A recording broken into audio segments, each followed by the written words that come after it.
This is Tim Smith and Andrew Dalton. Andrew Dalton. Okay, I've heard of you. I've heard of you. So this is the Andrew Dalton and Tim Smith. And they brought a collection of show and tell items from the Adams County Historical Society. And I'm just going to leave them to do their thing. So, they asked us today to talk a little bit about the Adams County Historical Society. And of course, we are the local county historical society. And as such, we have a sort of a mission to preserve and educate, Adams County, preserve items related to our history. For the most part, like most historical societies that are county-based, we do genealogy.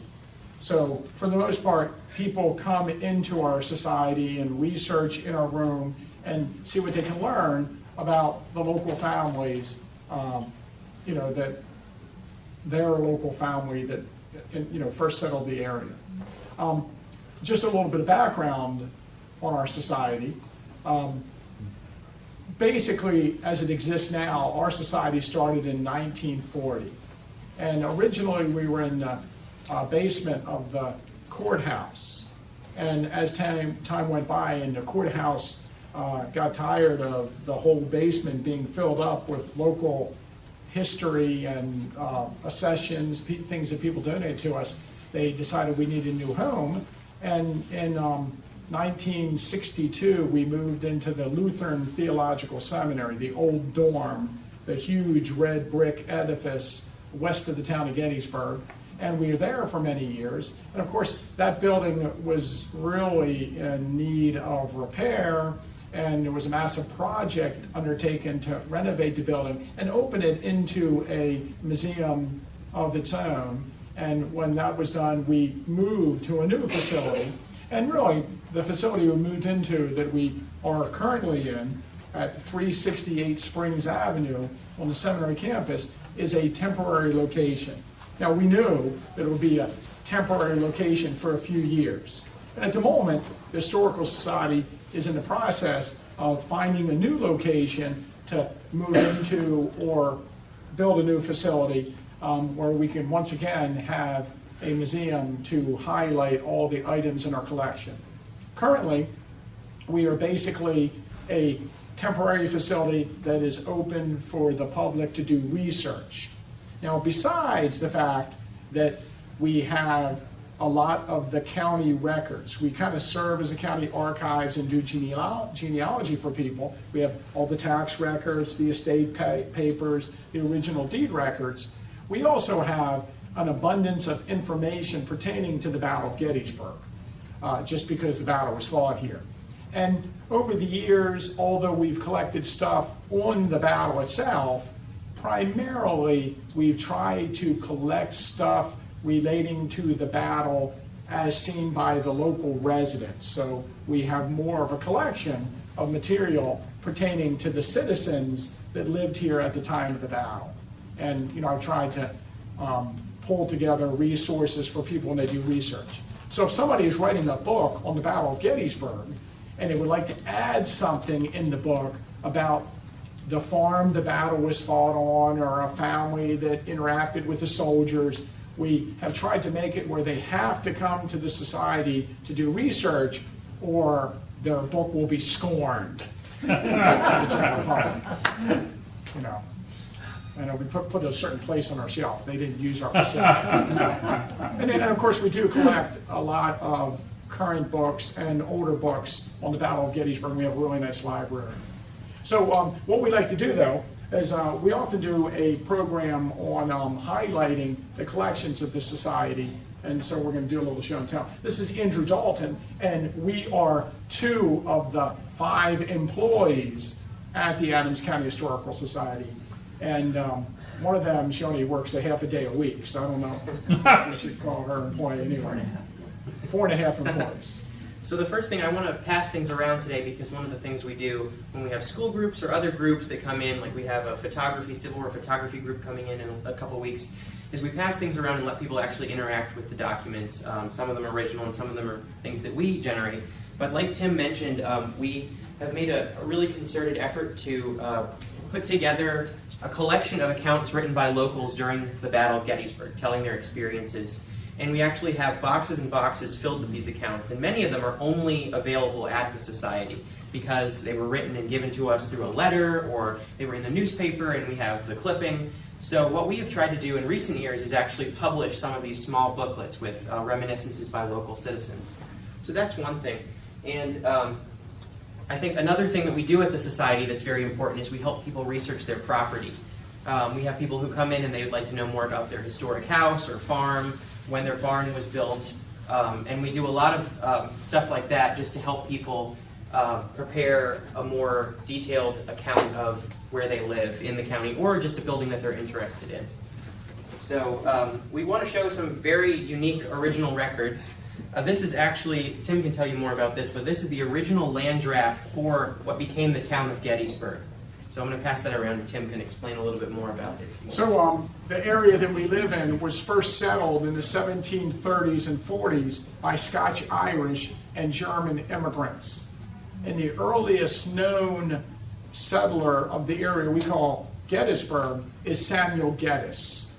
And although he could have been here as early as the 1740s, I think the first documentation we have is that he has a tavern here in 1765. And it was along a road called the York-Nichols Gap Road, which is basically Route 30 into Gettysburg and 116 out towards Fairfield.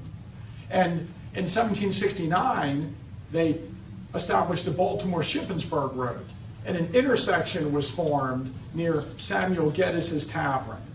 Now, Samuel Geddes ran into financial trouble, and his property was sold at an auction, and in 1785, his son James purchased 116 acres of land. And this draft is from the 1785 auction, and it shows the 116 acres of land that was purchased by James Geddes. And quickly, they laid out 210 town lots, and they offered them for sale starting on January 10th, 1786.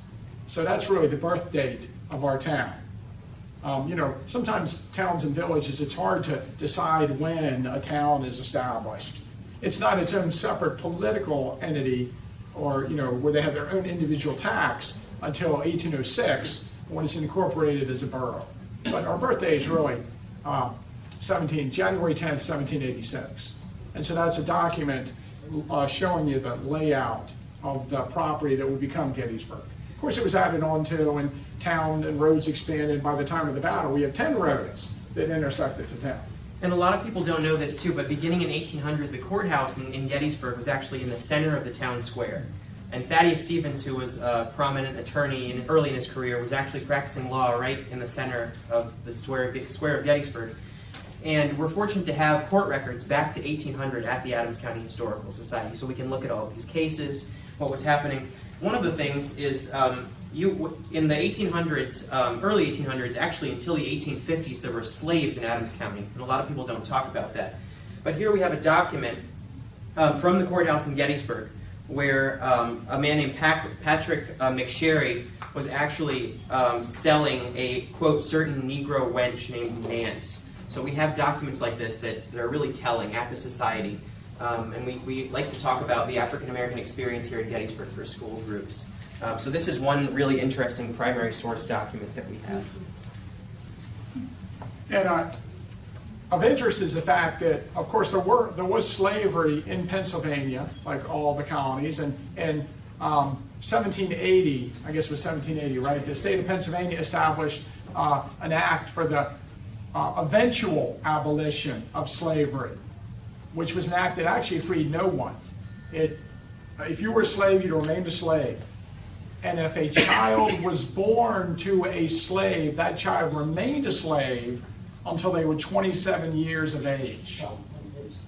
And because of that, they had to document the exact date of birth of slave children. And we actually have a register that was prepared at the county level that listed the children that were being born to slaves in our county. starting in 1800 up until the 1820s. And for instance, Alexander Dobbin is on there, the Dobbin house, with a couple slaves, and it gives the date of birth of the slaves. It doesn't tell the name of the slave owner, but it gives, I think it gives the first name of the slave, Yes. the child. But it doesn't have the name of the slave who gave birth to the child, but it gives you the slave owner's name. And also, speaking of slaves, we have this document that's kind of interesting. Yeah, so in the 1830s, Francis Scott Key of national fame lived in Washington, D.C. And at that time, in Washington, you could not manumit or free your slaves. So Francis Scott Key himself traveled to Gettysburg, to the center of the town, to Adams County, where he could legally free his slave named Clem Johnson. So in 1831, we have this original document signed by Francis Scott Key, where he comes here and his slave is freed in the Adams County courthouse. And that's something a lot of people don't know. But we have this story of a lot of slaves that were actually freed in Adams County by masters who could not legally free their slaves in the South. And it should be noted, too, by 1860, there were about 200 African-American citizens of Gettysburg, probably another 100 or more spread out across the county. So we have a significant African-American population, which was really a mixture of people who had been slaves and were freed, escaped slaves, and those who had been born free in Maryland or Pennsylvania. And speaking of 1860, let's start with this. So, obviously the American Civil War is a time period that we kind of use as a watershed in the research of our area because of the Battle of Gettysburg. But we have documents like any other county historical society would have dealing with soldiers from our area that served in the American Civil War in other areas, and also information and memorabilia pertaining to local and national politics. We have a really interesting what's called silk banner or a large handkerchief that dates from 1840. It's for the election of William Henry Harrison. We also have this in a little frame here. We got this years ago, and I'm sure to the horror of those who would like to own something like this, it's like pasted onto a board in the frame, and is actually an election ribbon for the 1860 Republican candidates for president and vice president. And I'm sure we like to ask school kids this, of course, who the presidential candidate for the Republican Party in 1860 might be. But how many people know the vice president of the United States under Abraham Lincoln? Yeah. Of course, not many people know Hannibal Hamlin. I believe he was a senator from Maine. From Maine. Shows you how much, how it is in there. But here's a ribbon for Lincoln and Hamlin. And like Tim said, we try really hard at the Historical Society to make sure things are being preserved properly. So that means moving things into acid-free sleeves and trying to update our organizational system within the building. So actually, a few years ago, I was working in a box of what I thought to be miscellaneous papers. It was a family collection that had been donated. And I found this blue slip of paper. And it turns out that this is actually an original program from the dedication of the Soldiers National Cemetery. So there are only a few of these that exist that we know of, and this is one. So we'll pass this one around. Actually, you can see someone had just done their accounting work on the bottom of it. They thought it was just a scrap of paper to be used, but this is really the only full copy we have at the Historical Society. But it's a very fascinating document. And it lists the order of the procession to the cemetery as well as the President of the United States. So that's one, probably the most exciting thing I'll ever find in an archive in my entire life. But that is probably the best day I've had at the Adams County Historical Society was finding that document. What's interesting on this, one of the ends is backwards. I don't know if anybody ever noticed that or not. A printer's error. Now, of course, I never noticed You that. never noticed I'm it? not going to be here. we won't hand everything we're around that we're going to show, but here, as part of our, county archives, we have the estate papers, which is, I don't know if he has he has a will. This is John Burns' estate papers with his will. It's interesting that just before Burns died, he changed his will and donated all his money to the Methodist Church. And the state of Pennsylvania had a law. You cannot change your will within 30 days of your death and give all your money to the church. Apparently, a lot of people wanted to do that just before they died. So a trust fund was set up. A trust fund is set up for John Burns's adopted daughter, and she lives in town for many years and gets money from Burns' estate. So if you know anything about Burns, We also we have a large collection of relics that were picked up off the battlefield by local citizens. So these relics are really neat to show school groups. This is, of course, an artillery shell that was found by a local citizen on the battlefield. and it was a Whitworth shell. Whitworth which shell, is that's really, right. really I think the range was rare. 2 miles for the Whitworth. Well, supposedly 5 miles. I heard Supposedly 5. Okay. I heard 5. Supposedly. Range and Supposedly. effective range are two different things. Yeah. Exactly. A friend of mine I don't found think one they- metal detecting on the farm down on the Baltimore Pike on private property. Oh, good. Yeah, and of course, the Whitworths during the battle were only used on July 3rd, and they were at the peace light. Interesting how And they had, supposedly firing, they moved them back so they could fire at Cemetery Hill because they were too close. Here, we'll hand this out, though. This is a canister round, and of course, canister is fired, it is a ball that is fired out of a tin can, and out of the Napoleon, just as a Napoleon canister, there will be 27 of these in a tin can in sawdust. So if you ever wondered, it's going to be heavier than you think it is. So don't drop it on your foot. hit it. We would, for kids, we hand that around, but we don't like to hand this around. Yeah, to take out a third grader. And I wanted to talk about Tipton.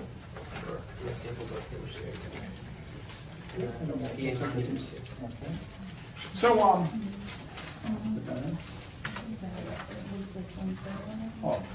Here it is. okay, we want to talk about that. So, a large part of our collection is photography.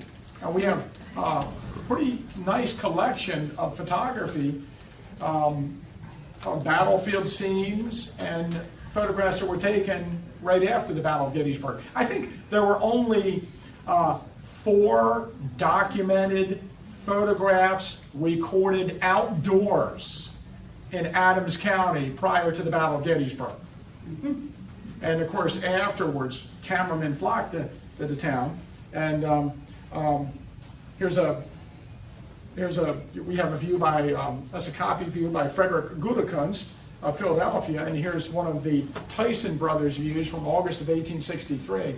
There were several local photographers that recorded images in and around the battlefield afterwards, and national photographers arrived here. And one of the people that recorded photographs after the battle was an assistant for the Tyson brothers at Gettysburg, and that was William Tipton. He was 12 years old at the time, and then he spent his life as a professional photographer, and he took photographs of the dedications of many of the monuments around the battlefield. Here's a view of the construction of the Pennsylvania Memorial in 1910.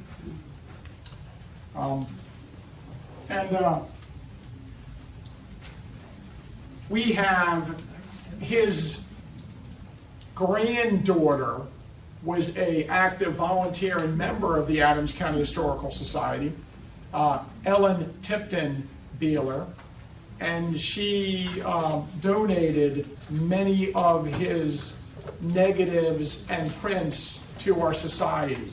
And so we have a couple, how many do you think we have? 1,000 Probably, yeah. or so actual negatives of monuments and battlefield scenes by William Tipton.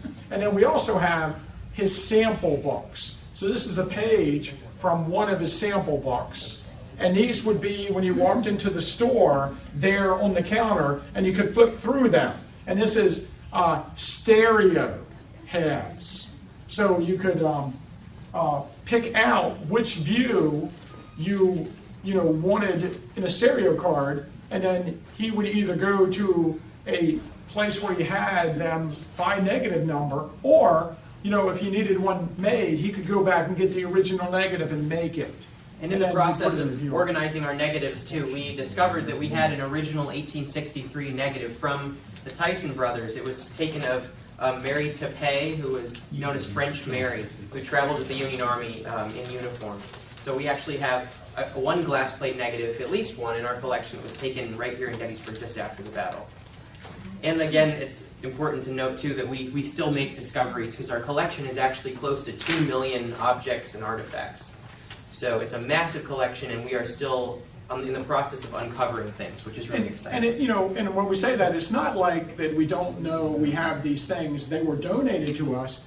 Every time something was donated to us, there's an accession number given to it as part of the collection. But let's say somebody gives us a couple boxes of stuff, and there's a few hundred things in the box, and we give it an accession number, and we ran up into the 7,000s or 8,000s in accession numbers from 1940 until 2000. And then 2001, we just started listing things by a different accession number, 2001.001, and each accession number has a ton of items in it. So, we have just an amazing amount of things. Just a question, Tim or Andrew.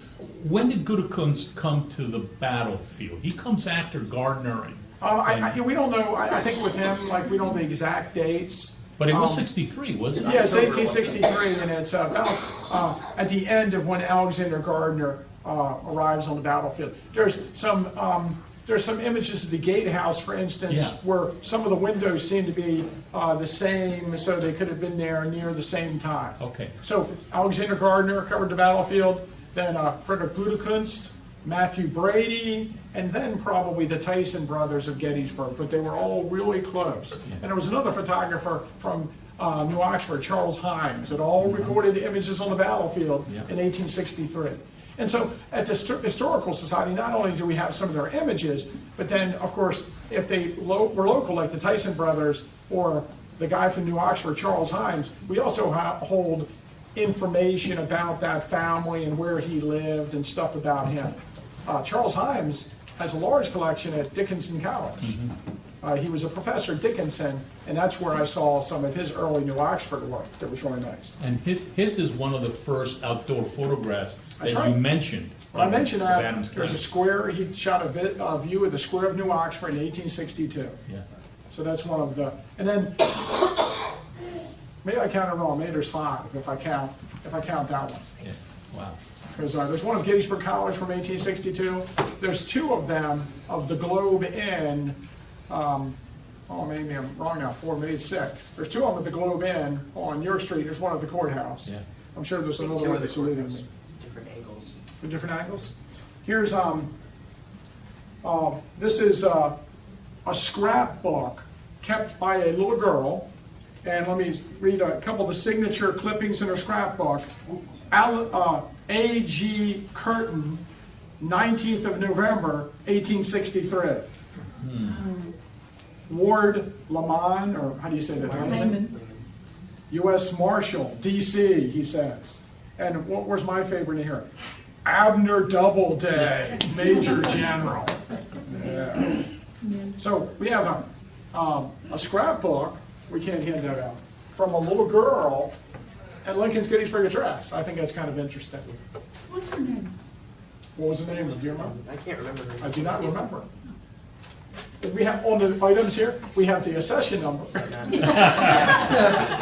So we could type it in. One thing that we do desire is we don't have, and we were just talking about this the other day, I guess even on our computer, we need an accession app for our phone. Yeah, so we can look at it when we're walking around the building. We have to go, if we want to know what something is, we have the number, but we have to go upstairs and look it up on the computer. Now, I just wanted to say, and we'll answer any questions you might have, but that if you're interested in doing research on any particular topic dealing with the battle or local history or people that might have been here at any time, we do have a research room, and it's open on Wednesday through Saturday, 9 until 12, and 1 until 4. And we're actually open on Thursday nights also. And Thursday nights, that's when William Frastinito sits at the table and waits for people to come talk to him. So if you want to talk to him, he's there every Thursday night. Office hours. Yeah, and so we do charge a $5 research fee to use our facility. But also, if you don't want to do that, if you're doing a project, you can always become a member. And I should tell you, we have a nice website, and on our website, I'm sure you can find it. Just make sure you do Adams County, Pennsylvania, because there's an Adams County, Iowa, and Wisconsin, and Colorado, and Ohio. So, but you can look what we have as available as indexes on our website. Okay? And if you become a member too, we send out an annual journal every year to our members, and it usually has articles by local historians and others who are doing projects at And I the just want to society. mention that you can, some of our journals have interesting articles in them, like this is journal number 2 from 1996, and it has an article in it telling you where to find each of the 9 buildings in town that has an artillery shell sticking out of it. So that's one of my most sought after articles that I read. And of course, we do have publications that you can buy at our society. And this is a little biography I wrote of William Tipton, the battlefield photographer. And some of these books they actually have out there for sale today. So they wanted me to say that we do have some of our publications here, including the 2 little booklets on the civilians that we handed out. You wanted to ask a question about Yes. Nellie Ockenball. Yes, now, she, like most of the females in town, ended up being nursing and so on. And she said that the Confederates, in this little book, she states that the Confederates before battle were given a drink of whiskey Oh, yeah. and gunpowder. Yeah. And at their death, their bodies turned black. Yeah, and Did you hear about that? and in the footnote, I remember in the footnote I mentioned And we footnoted all. what we these did, what I accounts, too. thought would be fun to do, and Andrew and I wanted to do this, is a lot of times these accounts are used in various books. But what we did is, and we put a footnote next to each one of them, and we annotated the book, so you can read the book and then you get some context. And our annotation for that, I was telling Andrew that this story about the Confederates mixing gunpowder and whiskey is, I've seen 3 or 4 sources for it. One that comes to mind is it's a guy in 153rd Pennsylvania who is wounded, and he's at the Trinity Reformed Church, and he looks out and he says he sees them doing this. And he says it makes him mean to mix the gunpowder with the whiskey. And these accounts say that there's proof that they were doing this because after the battle, all the bodies of the guys who were doing this would turn black. And so in here we have Nellie Ockenball's account, and then in the footnote I put an account by a colored farmhand in Clifton Johnson's book in 1915, and he says they lay so thick in the valley of death that you could walk on the ground. You could walk on them and didn't have to walk on the ground. Their flesh was black as your hat. Yes, black as the blackest colored person. I've been told this comes from drinking whiskey with gunpowder in it to make them brave. I do not think that anyone mixed whiskey with gunpowder. Do not believe that at all. But it's a common story that is not just told one time. You see it often, that this is just a story that people And tell. not just in the American Civil War. I Okay. mean, there's stories of that, of British sailors during the campaigns against Napoleon, mixing gunpowder and rum, actually, in certain It cases. just doesn't seem healthy. I know, it doesn't. And the waste of gun. And a waste of gunpowder. Yeah, that's right. Don't light your pipe. Very good. Any other questions? Yeah, there is something, I'm searching for a plot map from the Alms House Cemetery? We have that, yes. Oh, okay. Well, we have a map of the cemetery. It doesn't tell you where everyone's buried. Well, though. that's what I'm. It shows where the stones used to be, and we do have a couple lists of the tombstones in the cemetery. And I think we might have a list of the tombstones in the cemetery from the 1930s. So That's right. I guess When the that best was you can do, there's a lot of people buried there that don't have stones and never had stones. In the poorhouse cemetery she's talking about up near Right. Barter's Knoll. But you could go into the Ancestry.com, get on the newspaper search engine, and put in Alms House Cemetery. And every death notice where they say they're being buried in Alms House Cemetery comes up. So we know there's more people buried there. But we do have a list of the tombstones in the cemetery made in the 1930s. I So- found a relative is buried there, but I don't know where, and I'd love to put. Yeah, there's no, I don't think there's any records of where people are buried don't without know. stones. Unfortunately not. The same is true for the Black Cemetery in town, Lincoln Cemetery. There are hundreds of people buried there without headstones. We were able to put together a list of, I think, over 500 individuals that are buried there, and there are only like 200 stones. So it's And- usually the case with some of these older cemeteries. Both with Lincoln Cemetery and this Alms House Cemetery, they still bury people there. You know, they have newer, I shouldn't say still, but in the Alms House Cemetery, there are more modern stones correct, there. yeah. So how do they know they're not burying someone on top of someone else? That's actually one of the reasons why They don't. they've kind of discontinued burying anyone in the Lincoln Cemetery because of that very reason, because there are so many areas and they're just not sure who's buried where. Yeah, so many of these cemeteries, there are no records telling you where somebody's buried. Speaking of Lincoln Cemetery, somebody needs to audio record a session with Betty Myers. She is a font of knowledge. Yeah, she's spoken at the society several times. We do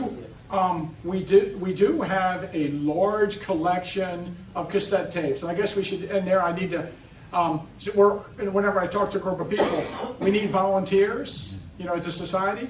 And one of the projects we have 800 cassette tapes of speeches that were given by local historians, by Older the folks in the- superintendent, at guide meetings. You might guess whose 800 tapes I'm talking about. And we need them to be listened to and cataloged and transcribed. George Sheeler, Yeah. 800 of them. That's right. Wow. Some of them are my program. That would be a wealth of knowledge right there. Yeah, so we had a tour guide, and wherever he went, he carried a tape recorder with him. Yeah. And he taped people. And we encourage you too, if you're interested, to come in and talk to us about volunteering, because we have a lot of projects that need to be done. And as you can see, you never know what you're going to find when you're doing one of these projects. And you might know, if you go through here, the Heritage Center here, while you're here today, that a large amount of the stuff in there came from us, and or the wording of the plaques came from us. Well, thanks for listening to us.